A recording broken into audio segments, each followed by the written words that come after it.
جی السلام علیکم ورحمۃ اللہ وبرکاتہ۔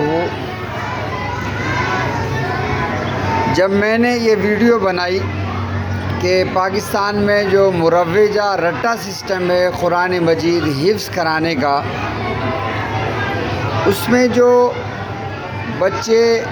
اچھے ہوتے ہیں قرآن مجید پڑھنے میں، جن کا ناظرہ اچھا ہوتا ہے اور جن کو قرآن مجید آسانی کے ساتھ یاد ہو جاتا ہے، وہ تو جلدی نکل جاتے ہیں، 2-3 سالوں میں حفظ کر لیتے ہیں۔ بعض بچے بیچارے 4-4 5-5 حتیٰ کہ 8-8 سال بھی دیکھا ہے کہ بچہ حفظ قرآن مجید میں لگا ہوا ہے۔ جب میں نے یہ ویڈیو ڈالی فیس بک پر اپنے پیج پر، تو بہت سارے قراء کرام نے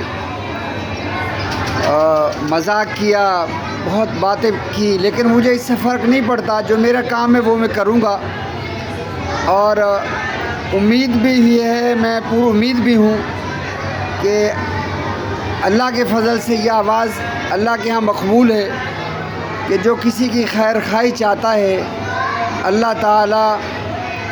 اس آواز کو بلند و بالا و توانا فرماتے ہیں۔ اب تو میں نے دیکھا ہے بڑے بڑے ویلاگر، اسکالر، علماء جو مستند ہیں عوام الناس کے اندر، وہ بھی آواز لگا رہے ہیں کہ ہم بچوں کو جو اتنے سالوں میں قرآن کریم حفظ کراتے ہیں اور اتنا وقت لگواتے ہیں اور روزانہ اتنا وقت دیتے ہیں، تو اس میں تبدیلی کی ضرورت ہے۔ تو آج میں اس سے آگے کی بات جو ہے وہ آپ کو بتانے والا ہوں نیکسٹ ویڈیو میں انشاءاللہ تعالی۔